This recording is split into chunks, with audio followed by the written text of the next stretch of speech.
Hello, y'all. Christian White back with another Listening to Learn, where the hope is.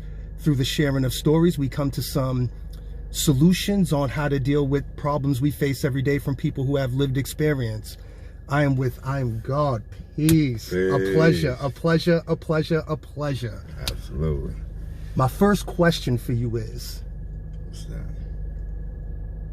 how did you grow up? What was it like? I grew up, mother, father running, he's doing his own thing, in and out of jails doing his thing. Actually, yeah, most of my life he been in. Grew up with my mother, with my grandmother, lived with my grandmother, Glendale, 63 Glendale, still there. House on the corner, everybody know it. In a church, not getting everything I wanted as a kid, but I had a decent childhood. What was the outside play? What was the environment like? It was crazy because my grandmother kept us sheltered. Like, if you didn't walk around the corner and see something, you didn't know what was going on. But with me, even brother, with everything going on, that's what they provide. Her and my aunts and things like that. That's what they made sure they did. Got it. Keeping us away from things, or we in the backyard and we had enough toys and things to stay occupied where we didn't have to look across the street. Got it. But came a point in time where we out there, meeting people, going to schools. It was elementary. People, different hoods started earlier, so you meet people not really knowing what they're really about, what they really getting into as a child. But then the more you see it, then the more we started coming out, the juices and the menace of society. So you start connecting the dots.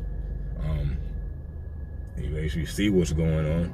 And then it's because I was sheltered so much to an extent, once I seen it and I was able to grasp it, I went full on. So let me ask, why full on with street culture versus anything else at that time that you may have known about? Why full throttle in that level? I was to give you a story in middle school, when I caught my first case, basically. And how old are you around now? Right now I'm 30. I just turned 38. No. In middle school, yeah, I was, what's that, 12? Okay. How old are you in middle school? 12, 13? Yeah, that's about right. Yep. Little shy kid, whatever. But my brother, he wasn't in the streets, but he came out the house earlier. So he's around people that's more involved. Yes. So he's 2 years older than me. So I'm in 6th grade. He's in the 8th. He's about to go to high school. So his people is all older, and I'm only chilling with him. That's my big brother, and I'm chilling with my big brother's friends. So like I said, seeing a lot and having a little attitude problem and feeling like I got something to show and prove. And then realizing that I'm good at that part. I can fight a little bit. I'm a little bit stronger than everybody else, a little bit faster than everybody else. So it just came into play. Like I said, I caught the case at 12, fighting, kicking somebody downstairs and almost doing them horrible. Like, that was just my mindset. Like, if I'm gonna do it, I gotta do it all the way, or they're gonna laugh at me, or they're not gonna say something, or they might try to wrestle me or beat me up if they're bigger than me, and I don't wanna go through that. So I'm gonna beat up anybody that's around my age, my size, my caliber, and we're gonna do it that way. So did this kind of way you're living continue on, or did it kind of stop out at middle school? Yeah, because it became expected. Now you're expected to be the fighter. Expected by whom? Anybody that witnessed, seen that I started being involved with, because now it's, all right, now you're fighting. Now you're crossing over to the other side, catching cases and things like that. So now the company that I'm keeping ain't the ones that just want to play with G.I. Joes. Now it's the ones that sneaking little knives. Look what I got. We sneaking to go smoke a cigarette before school and pull a firearm and run just to do, like, we And this is all 12, 13 Yeah, right. Middle school. We was going to the Grove of Cleveland.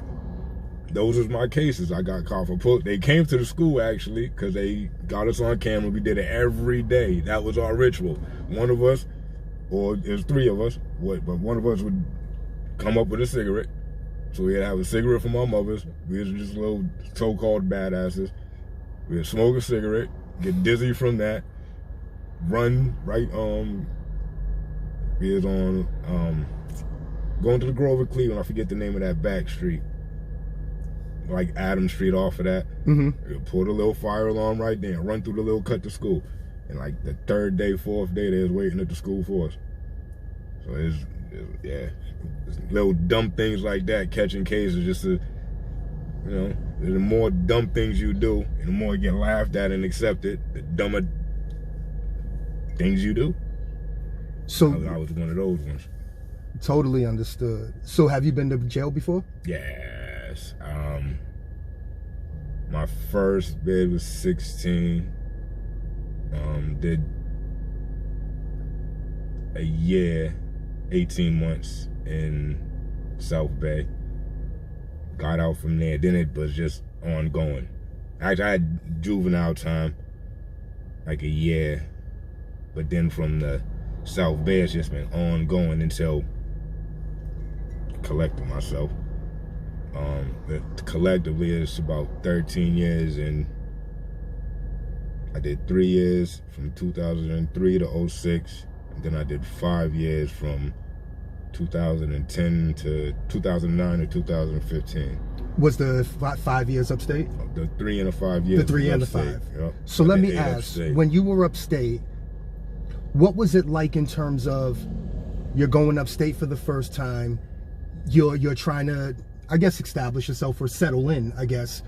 What was the time like? What was some of the messages you got from people around you? What was some things that prison absolutely changed in your life? It let me know that I gotta depend on me at the end of the day. If whoever's doing whatever they doing, if I don't want to be part of it, then you ain't gonna be part of nothing. If you ride with it or you do your own thing. You're on the outside. If you don't got that support on the outside, you gotta find ways to do your own thing. And it just changes, it puts you in a whole different perspective. Like at any point in time, once you do enough time, it's hard not to be in a mind state of, I've been in a freaking closet for fucking years. What the fuck else could you do to me? There's nothing that you could do to me that's going to be a consequence. That's the worst. The only thing else I could be in is in a box. So why not take that thinking and say, well, fuck it. I'm going to do whatever I want because I know that I can handle that. Why still choose to do better even when that option's available? If I know that that's the end result at the end of the day besides dying, and I know that I'm willing to take that step, I think it's more cautious on the other person to think about that. Why ain't I going this route? I don't want to, but if I have to, it'll be nothing because I already lived that. It's not going to be a snap shock to me. The first time it was, the second time it was, the third time it was like, all right, we did this. You don't want to do it again. My last bid was the hardest one because I was just trying to be all right. And it was like, all right. It talk about that for, I think a lot of people in that situation agree with you. Can you just explain that a little bit? It was, all right, my last bid, I got argument. It was a argument going bad. Me and my lady at the time, whatever, had an argument. Whatever, people called to the house. Gun was found. Get locked up for the gun. And it's like, all right, at the time, I just started the tattoo business, or I just started doing the tattoo thing hard. I'm establishing that good clientele. I was doing that. I wasn't doing anything but tattooing. That's like 2006, like from 2006 to 2009. That was my life. So I grabbed something for protection wise. Ain't trying to get robbed, but you know, I'm not out in the streets with. I'm not in the hoods with. I'm chilling. So get bagged with it. And it's the time when I'm trying to really live. So when I'm in there, it's like, damn, I don't really want to associate with nobody that's just reckless. Yeah. Most of my business, I was chilling with the older heads anyways. People that I could probably learn something from. Did you learn something from them? Yeah, that's... Tell me some of the things you learned from the older brothers. That I am a God. And when you say that, what is the mentality that you have now versus the mentality you had prior to becoming or actualizing? Is, like I said, knowing myself. Knowing my triggers, knowing what I should and shouldn't do. Elevation of why I shouldn't do things. And how the transition from, I guess, that reckless sort of mind state, how did that transition into you saying what you're saying now? What did that process look like for somebody knowing that can't nobody control me? Everything that I did, I can't say that, all right, it was your fault. Everything that I did, it was my own actions. I'm the controller of everything that's going on around me. If I want it to change, I'm going to change it. If I don't, I'm going to be all right with it. But at the end of the day, if I want this to happen, if I want to be the better myself, I have to be the better myself. I can't look for nobody else to do that. When did you realize that you had a personal choice in everything? I always realized that. But I always had the I don't give a fuck attitude. That was all. Even younger, getting in trouble and things like that. You're gonna get in trouble for this. All right, I'm gonna do it anyway. I remember there's a time I called myself running away because we had bedtimes. It was like if you was 8 years old, you had to go to bed at 8 o'clock. 9 years old, 9 o'clock. Okay, you know what I'm saying? That's actually interesting. Okay, so I was the youngest. I was 8. My man Frag, Boss City Peace, he was like a couple of months older than me, so he got to go to bed at 8:30, but we was watching Cosby's, right? So another episode wanted to come on, and I had to go to bed. Now I'm not, so I don't want to do that. I'm the only one. I call myself running away. I ain't running away. I went to the back of my grandmother's yard, climbed the tree, and I sat there. Watched them run around the house for hours, knowing that I'm going to get tore up. I'm going to go in there in a minute. And, all right, I'm ready to get in trouble now. Let me get down and go in there. Why? Because I wanted to do what I wanted to do and see if I could prove a point. Which was what? I'm going to do it anyways. Watch this. Now you're going to get with me. And you know what I often, it doesn't surprise me. It's very normal, but it's interesting because I hear you talk and I'm just like, this is what a kid's supposed to do. Right. You know what I mean? I think what always bothers me is that when kids are doing what kids are supposed to do within a particular neighborhood, it's looked at as much different kind of behavior or what they feel like you're being prepared for a life of. But it just amazes me how so many kids are just being kids, right. Being kids with the tools they have from the things that they see every day. Mm-hmm. Now a lot of them are. But there's a fine line between you just being a kid and you just, acting out. I got children now, and I be, gotta gauge and catch them. How old are your children? 3, and 2. Okay. Just 2 birthdays, Saturday and Sunday. Do you like being a dad? I love it. That's the best thing ever. What did you know a dad to be growing up? What did I know? Yeah, what was your concept of a dad growing up? What did a dad stand for? What would you define a dad as when you were younger? Cosby, Huxtable father. Like that image. Didn't have it, but that image. What was the image that you were getting from your real dad? He wasn't really around. I didn't really meet my father until I was 19, 20. Like I said, he had extensive bitch. If you've been upstate for a long time, from 70s, 80s on, like you did LT Fields, rest in peace. He did 10 years, he did 15 years, he did another 11 years. So he had time under his belt before we met. And then when we finally did meet and get together and chips was thrown off the shoulder and braces was accepted, I ended up getting a 3-year bid with him. That was my 3-year sentence. What was it like being in the same prison as your dad? Oh, it was horrible. Why? I grew to be somewhat, like I said, comfortable there. Accepting certain things, people there, I'm familiar with people and back and forth. So it's the familiarity. All right, we're going to work out. This is the routine. We back to the same routine. It's not nothing foreign, but it's still not nothing that I ever want to do again. And like with him not being in me and my brother's lives and all 3 of us locked up in the same fucking jail at the same time. Oh, wow, 3 of you. Wow. Him and his 2 sons. And that's what was looked at. And I got tired of hearing that shit. Like, that was a bother. Like, yeah, they go LT and his 2 sons. Like, yeah, where's your brother and your pops?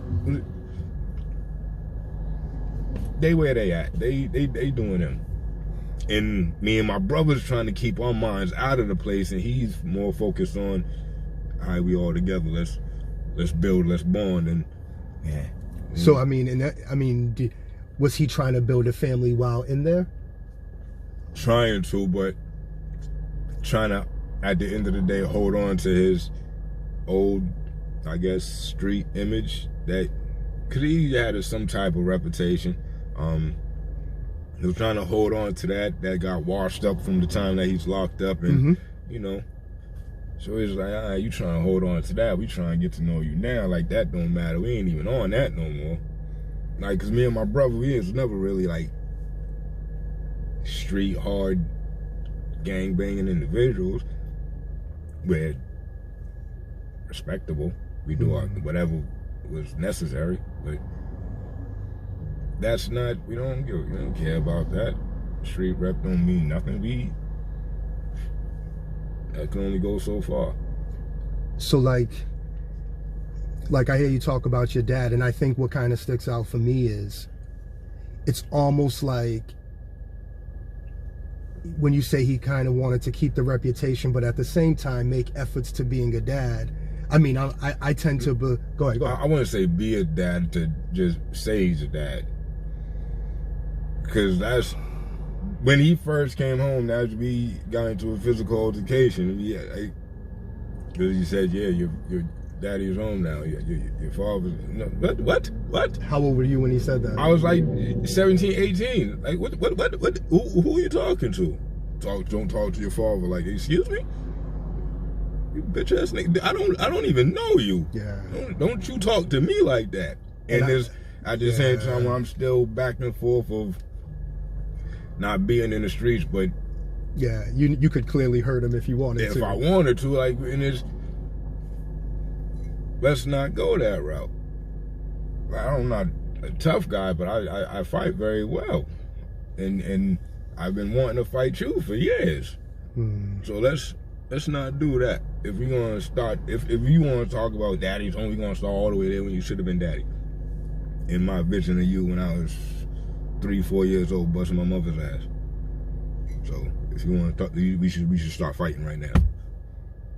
So what is obviously you're a drastically different father than your father was. Absolutely. Why was it important to break that generational cycle? Because it's to have a father in the home that's hands-on, with a decent mind, that knows exactly where he's going to go and where life should be going, is imperative. I didn't have my first child until I was 35. Not just because I was locked up incarcerated, but because I refused to just have a child by anybody that's just going to have me going through the ring of seeing my child and playing that game. And it happened when I first came home. The same thing I didn't want to happen ended up happening, but ended up getting corrected because I got custody of my son now. When you say it didn't happen the way you wanted it to, what do you feel like didn't connect in that moment to make it happen? I came home with the aspect of I get this job on the road because everything fell through. I was trying to do the halfway house type thing, but the Quincy Bridge fell through. So that halfway house fell through. So everything that I was lined up to do on my release all fell through. So I came home to no assistance, no nothing. And these things fell through, I assume, because you were putting in the work and planning for these steps before you came home. Yeah, the whole wrap up kit. What are you gonna do? Where you gonna go? All right, I don't really got support and things like that. All right, what's going on with the halfway house? That's gonna help you get into the transitional house. That's gonna help you get into the apartments and the spans and whatever, all them other downtown area ex-con services that they supposed to have, all fell through. Yeah, everything's down. So I fuck the government. You think I need y'all? Watch this. Within 5 months, I had an apartment. I went out of apartment, I had a room, working, making decent money, had a car, license, all that, within months of being out. After this, y'all ain't gonna give me nothing. And I ain't going backwards. All right, fuck everybody, watch what I'm doing. And I was just building. Like I said, I was on my elevation. I can't go backwards. I know what I know now. If I go backwards, I'm stupid to myself. If I don't do something to get myself in a decent position to at least be foundated, I'm stupid. What did I just waste that last 5 years for? Chilling and reading and learning and figuring myself out for. And if this mathematics and this structure that I started learning and building with, the 5% knowledge and things like that, if that's, because that started holding true to itself. So if I see that holding truth and I apply that to my everyday life, and everything that I'm doing now is coming around, because it's like, all right, when I fell off of all right, let me not do things for myself. Let me see what they're going to do for me. That's everything that fell through. Everything that I needed to do for myself that I did for myself. All right, the last 2 days, 3 days. All right, let me call something. Shit, ain't nothing happening. I need like a week. I'm coming home in like 3 days. I need like a week. Oh, you got that? Come on. I've been hearing you talk and you've been writing the letters. I've been seeing you ain't the same, da da da da. And come on. So what is it you think is different between, I guess, the way you think, because we hear it all the time from dudes in the joint, I'm gonna get out, I'm gonna do this, and that, and I got it all mapped out, and I planned it. What is the difference? Because we know 95, probably more percent people. It don't go like that. Why not? Because you're not in the actual world of where other things is happening and you're not taking into place what else could happen. You're in there. There's a whole lot of other things that's happening while you're out here. Everything within 6 months could change. So if you in there for 4 or 5 if you were in 6 prison, years, let's say you were in prison for your 5 years, right? Could you literally plan out your days and more than likely do that? In prison? Yes. Absolutely. Yeah, because you know that, all right, at this time they're gonna do this. Call the only time it's hard is if it's a freeze up. All right, yes. Other than that, then there's still a protocol for that. I know that when I'm in my spot, I'm gonna do this, and this comes on at this time, and I'm gonna read during this time, and all right, they're gonna open this for this time, and they gotta let me out on this time. So there's no, you gotta structure your own things around everything else. They have already a certain protocol of what's gonna happen, time frames of what's gonna happen. That was actually one of the things I loved about prison. Right. Was the structure. I never had that. At this time, this is happening. All right, now it is crazy because it's like, all right, oh shit, I gotta get my own food. I gotta go grab something to eat. Coming in is like, oh shit, yeah, I'm about to eat. Why am I hungry at this time? I just ate something, but why am I hungry now? Yeah, that's what, the last 5 years, this is the time we was eating. So do you think like a lot of dudes and women are, I don't know, I think the way I'm thinking of it is they don't remain open once they get out to all the extra shit that could happen? They come out without having that in their plans. So it's like when they come home, now they gotta, all that hits them now. The things that you didn't think of is all going to hit you now. And we know when you get shocked, you typically fall back on what you know. You stand still for a minute. You stand still for a minute. Now you got to regain and refocus. Then you got to remember what steps you was doing. What was I doing for this one? Now, before I can't even do that one no more because I got to do this part now. So do you constantly talk to yourself? Absolutely. This is every day is a bill. Every day is mathematics. Every day you got to add on. Every day is something different. That's what we say. We live our mathematics. Today we were saying is understand 30th, understanding the cipher, 3 and 0. Understand is a clear mental picture that your mind draws up from the combination of what you know and how you move, knowledge and wisdom. So what do you do to kind of have your structure, your routine for your family, but at the same time, I guess, stay open and willing to allowing new ideas that could potentially benefit your family? How do you take that? The focus is always elevation. Learn something at the end of the day to do something better tomorrow. Same thing for the babies. We there's no right or wrong way to teach, but you gotta just see what they're doing. Where are they going? All right, let's do that then. So yeah, that even at 3 and 4, 2 and 3, 2 and 3, they're 2 and or 3 and 2. Yep. So even at that young age, do you allow your children to express themselves the way you think they want to? Yes. Why is that important at that age? It came from somewhere. I didn't. You are your own person. You don't understand that these are little people. They're children, but they're more advanced than you at that age. You're stuck where you're at right now. You already know what you know. They're learning what they're learning. They're figuring it out at that time.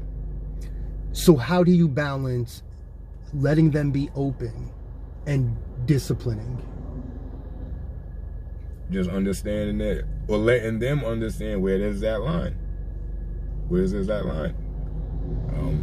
Like right now, my son is on the no thing, but he'll tell you why no, like why he's going to do whatever. He got fools. He's 3 years old. Like, look, first thing in the morning, look, go use the bathroom. I don't gotta use the bathroom right now, Daddy. I went to the bathroom last night. So you don't gotta use the bathroom at all? No, not right now. I'll go later. All right. And he's potty trained, so now I'm not gonna sit there and I'm getting to use it. No, you don't have to. You know when you gotta go now. So you gotta listen to him. He knows. Now you can move on to something new to learn. Now we're gonna do something else. That's dope, because I know a lot of dads that have done time and they come home and some of them still kind of have that mentality where it's like, we're gonna run the household like the CO ran the cell block. No, I mean, because you ain't want. Why would you do something in your household that you didn't want done to you when you was there? Like, this ain't a prison. We're not gonna run it like a prison. You're free to do you. I want you to do you and just go. You got a whole room full of exploration and toys and jump off of. Go do that right there. Have your fun. I'll come watch you. But mine are inquisitive, baby.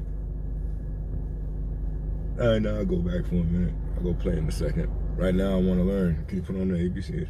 Put on Elmo. I want to hear Elmo.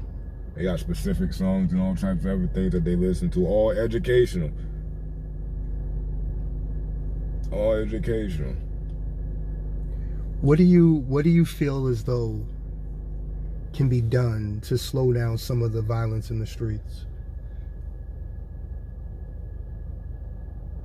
It'll be hard, probably easier said than done. But dudes gotta get in the same area. You got a problem with whoever, what's your problem with him? Don't tell me, tell him what your problem is with him.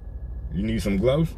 Need some boxing gloves? I put on the gloves. Y'all got y'all issue done, so y'all shouldn't be beefing no more. In the ideal world, act like a fucking man.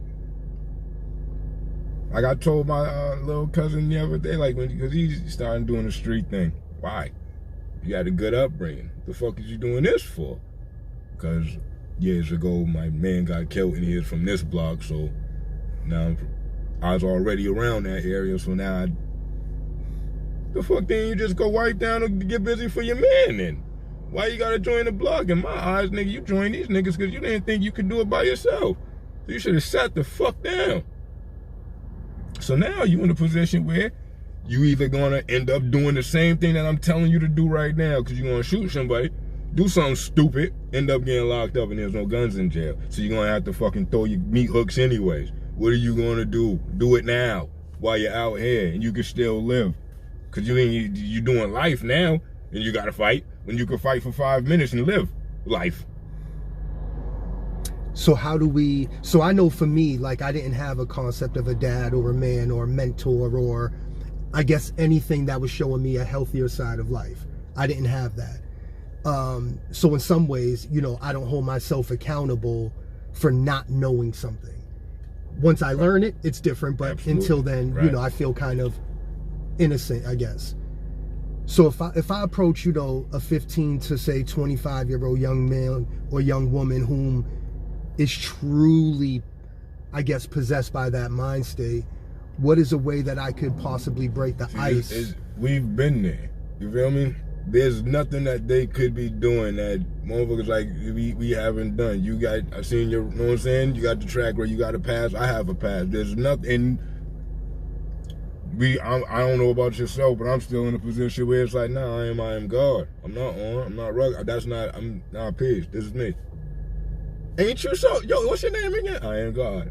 Man, they used to call you something. Yeah, they did, but this is what it is. But at the end of the day, it's being able to come down to their level of understanding. This is what you know. As in, like, meeting them where I'm gonna talk to you like you need to be talked to. I'm gonna move like you need to move. You're not gonna see me in a suit and tie. You're gonna see me in 90s gear. Because that's the era that gave it raw, gave it live, gave it effectful. So I'm gonna do the same thing, and how do you want to bring it? We can talk intellectually. You can get on that level because I'm a smart guy. I know a lot. I study every day. Talk about anything under the sun. We can have a decent conversation about it. When you were young, at that 13 kind of age, when you were like, you know, I'm going to just accept the consequences, but I still want to do what I want to do.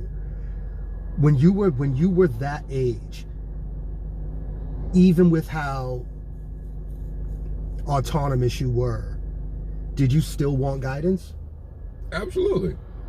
Because, like I said, it was crazy because, like, the things that I'm doing, I know I'm doing is wrong. But I'm doing it, one, for acceptance. I'm the little one. Don't got a lot of my own friends. So the ones that I do have around is, gotta keep them around. A lot of people like fighting, so I must stop fighting. So we gonna do this. And like I said, when I went to North Carolina, when I caught my first case, instead of the judge giving me jail time, he let me move to North Carolina with my aunt. She was a drill sergeant in Marines. I stayed down there for 4 years. And down there is, damn, I don't know nobody here. My little cousins, they're 6, 7 years younger than me. Yeah. So I don't really got nobody to chill with, nobody to play with. So it ain't everybody that's around there that's like, my aunt's gonna accept me to play with, is, in my eyes, nerds. I'm coming from the Wu-Tang gang, not gang banging, but baggy pants era. These dudes is tight shorts and above your kneecaps. So at this point, your mind state is full-fledged. Yeah, this is crazy. I don't like this. I can visit for a second, and I can act this part for a second, but this is country living. I don't do this. I don't. Then I had to just accept that part. But it was with the acceptance is like, all right, shit, this motherfucker, he's on that shit that they on in Boston. He talks different, but he's on that gangbanging shit. They had the Bloods, they had the Crips down there. But I wasn't on no gangbangs. I never wanted to join the gang, so I was shit. Well, I actually think that's a good point, because I think people sometimes get caught up in assuming that gang mentality is the same as drug dealing mentality. It's the same as robbing mentality. It's street culture. These are all very different nooks and crannies. They are. Very, very different mind states go into these things. They all come with certain risks, certain things like that. They all disguised under the same umbrella. But yeah.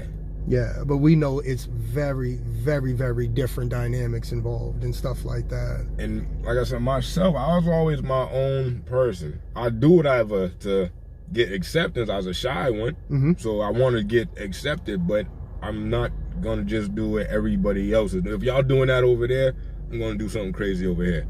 Bring the attention to me. Come look at what I'm doing. But either way, it's to outdo them.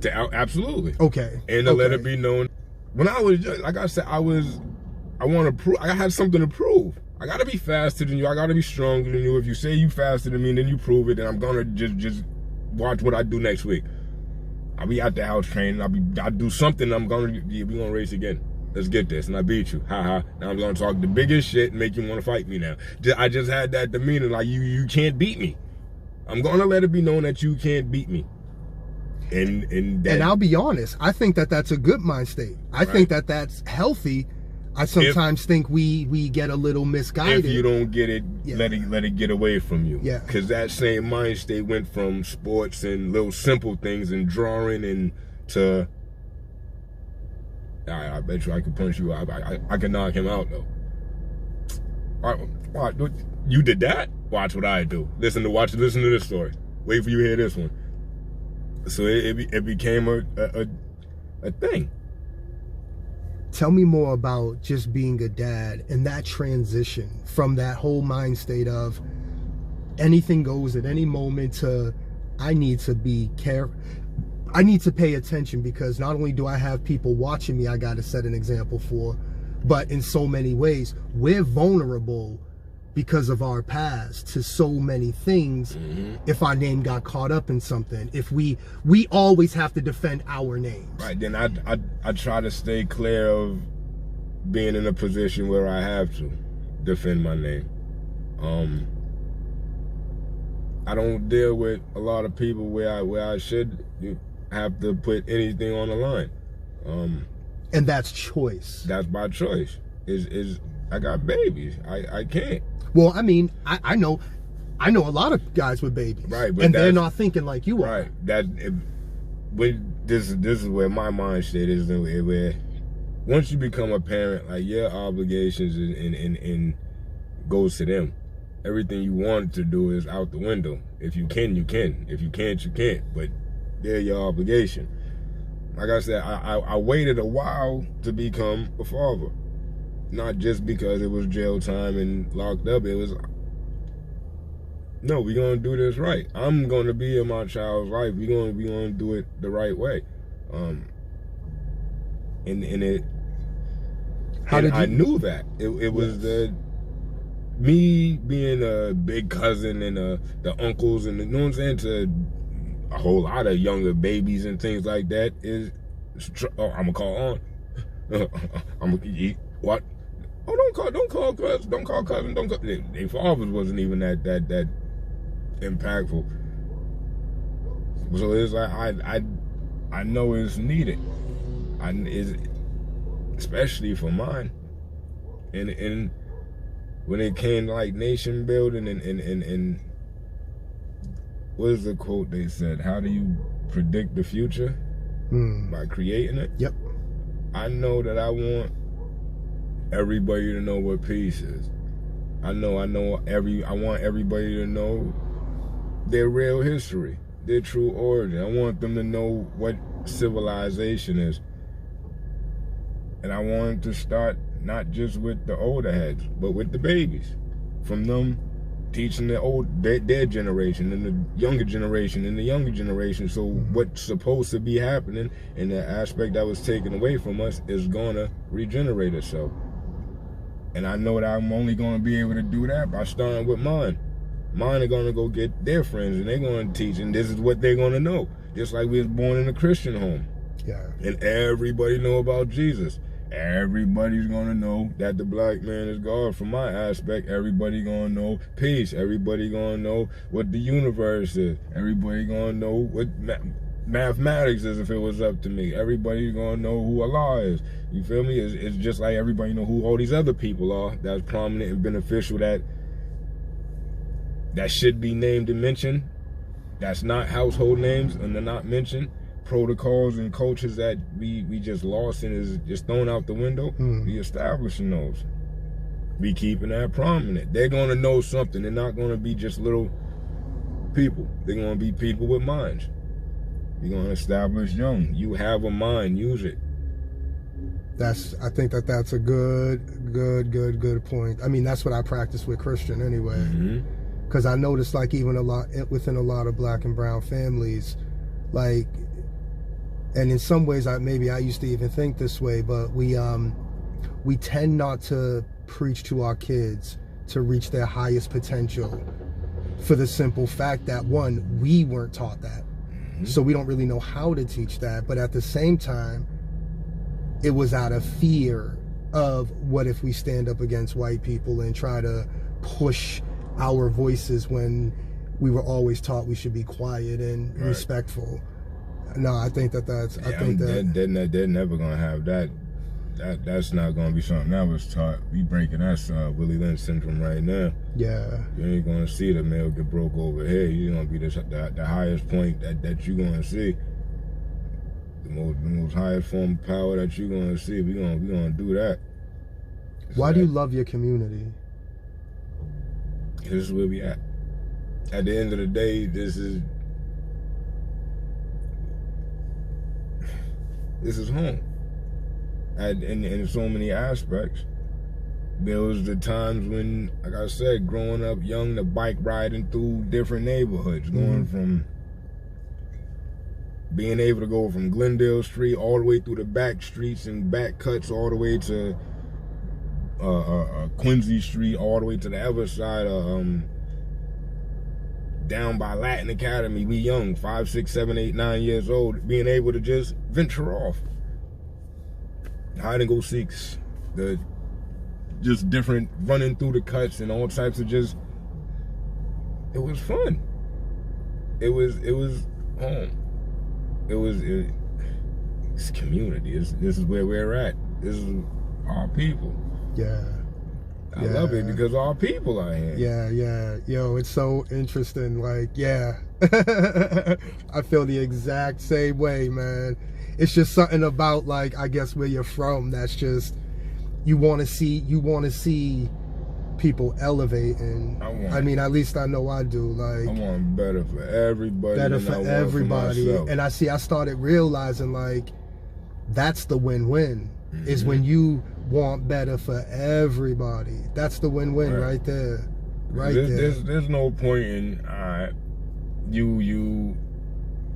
I got the best and I'm doing all of this and everything around me is fucked up. So you got the biggest house, you got the nicest car, you're doing all of this, but everybody around you is not envious, but yo, you know what's so funny is in prison I read this story.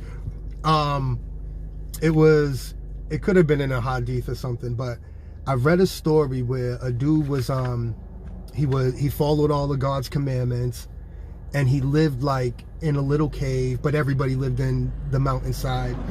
And the story goes, every day he would wake up, he would fulfill his duties, salat, all that, whatever, he would fulfill the 5 pillars, but he wasn't being the best example to the community because he shut them out from that particular knowledge. And they continued living how they were living in ignorance. Right. And the day of reckoning came. And I mean, I'm not religious, but it's a great story with a great point. The day of reckoning comes, and God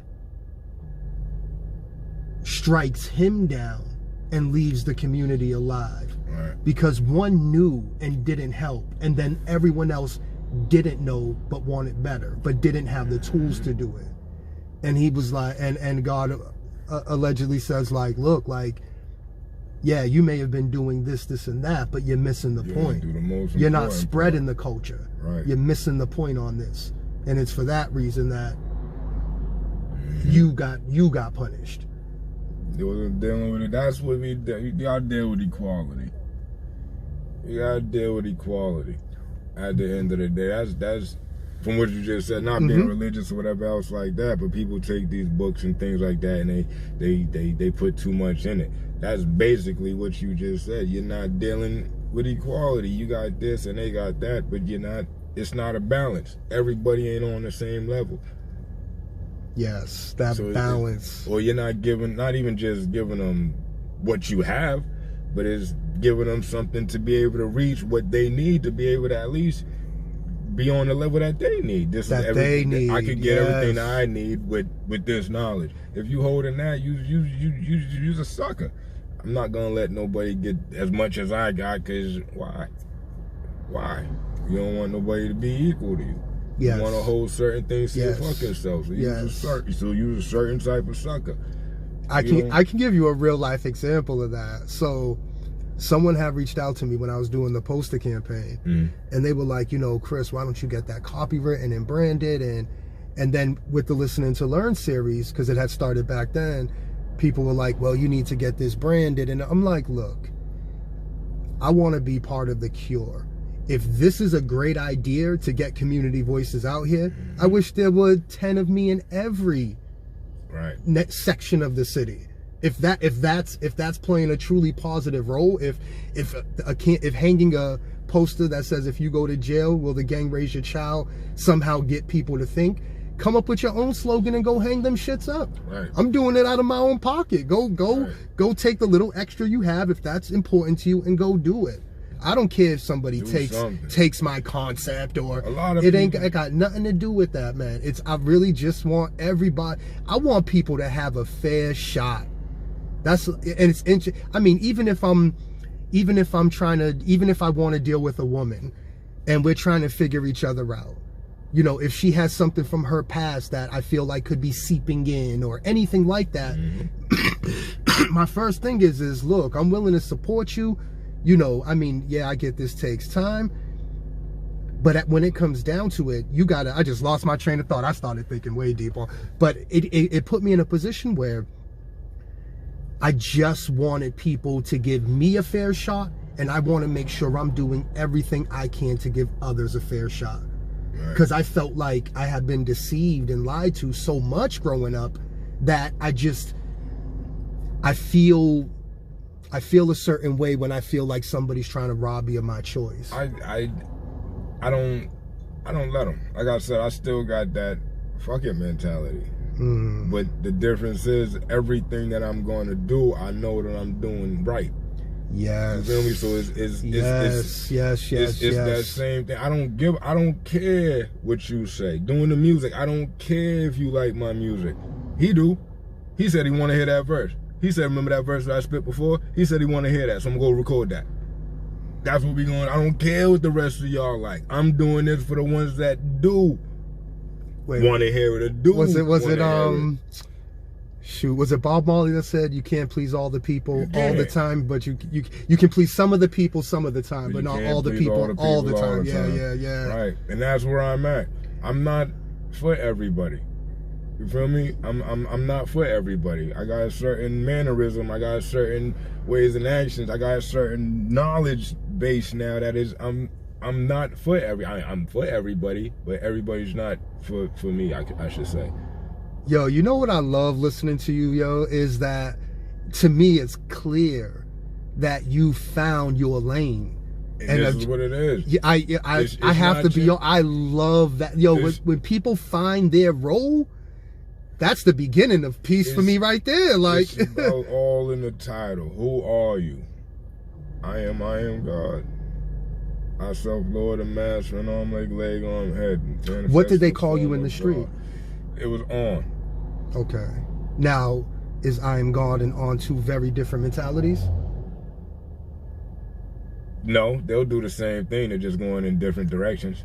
Not that I wouldn't say two different mentalities. I'm so glad you said that. I'll tell you why. Because people have this idea that somehow we fundamentally change as people. No. And we don't. No. I tell people all the time, I still think the exact same way that I did in the street or any other environment. Right. My energy's just expended differently now. What I'm going to do is what am I going to do is going to be different.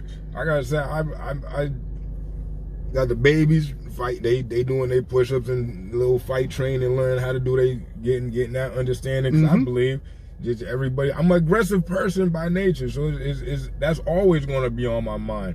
Like, but let me see how I don't gotta punch you in your face if I don't have to, and come to you at it in a different way that makes sense.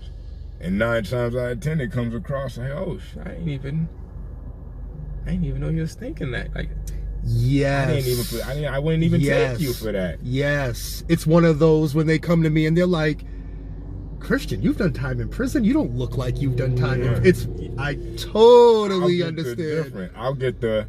You look like you did time. I wouldn't think that you were so deep with your thinking part. Like you know that. Let me ask: are there intelligent brothers and sisters in prison? Most of them that I've met are there. In prison, you got a lot of good dudes that made a bad move one day. You got engineers in there. If the things that you can see in prison, dudes is MacGyvers in there. Dudes don't have no clue. Oh my God. You're lighting cigarettes with batteries and wires. With Brillo pad. With Brillo pad. Like just the little things that say, how we gonna do this? How you gonna make an antenna? How you gonna make a speaker with styrofoam and a paper clip? Or like little things. What do you have that can make this better? And dudes did it. Dudes did it. So it's